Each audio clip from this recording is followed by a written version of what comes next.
Berikutnya sebab-sebab bolehnya menjamak sholat. Jadi tidak semua orang boleh untuk menjamak sholat.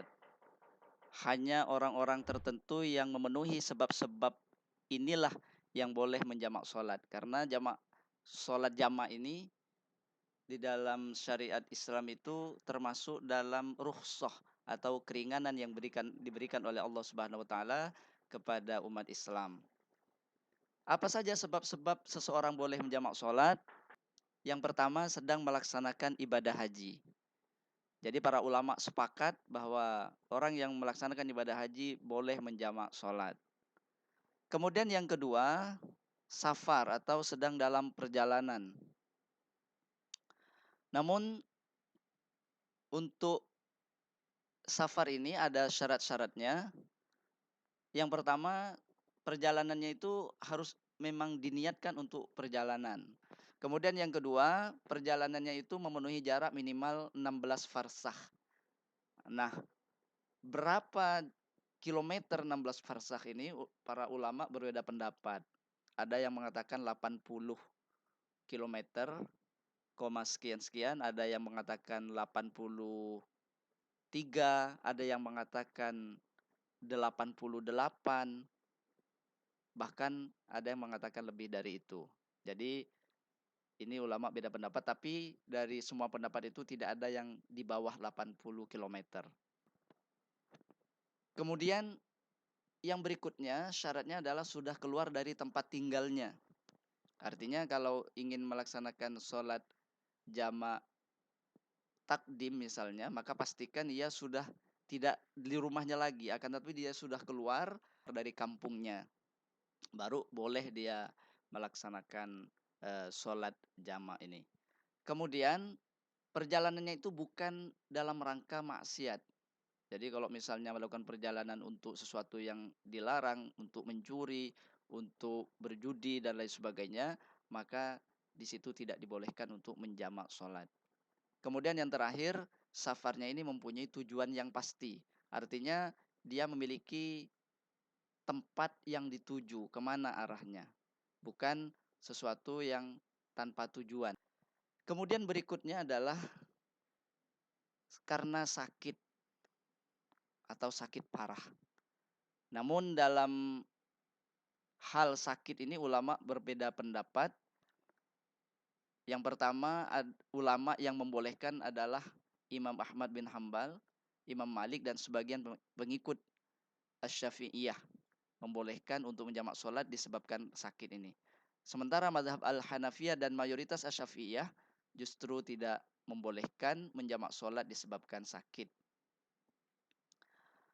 Kemudian yang keempat, yaitu karena hujan yang sangat lebat. Pada umumnya para ulama berbeda pendapat tentang kebolehan menjamak sholat karena hujan ini. Dan memang sebagian ulama ada yang membolehkan. Akan tetapi masing-masing dari yang membolehkan ini pun mengajukan syarat yang cukup ketat.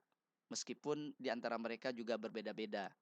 Misalnya ada yang mensyaratkan harus dilaksanakan berjamaah, kemudian dilaksanakan di masjid, dan harus ada masyakoh, ada kesulitan di dalam melaksanakan sholat disebabkan adanya hujan ini.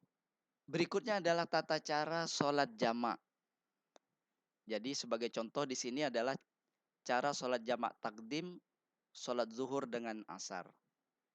Caranya yang pertama berniat sholat zuhur dengan jamak takdim.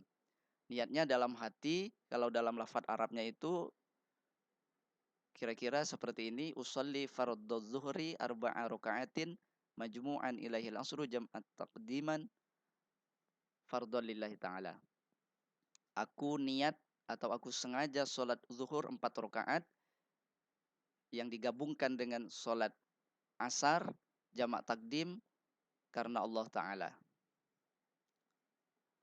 Kemudian takbiratul ihram.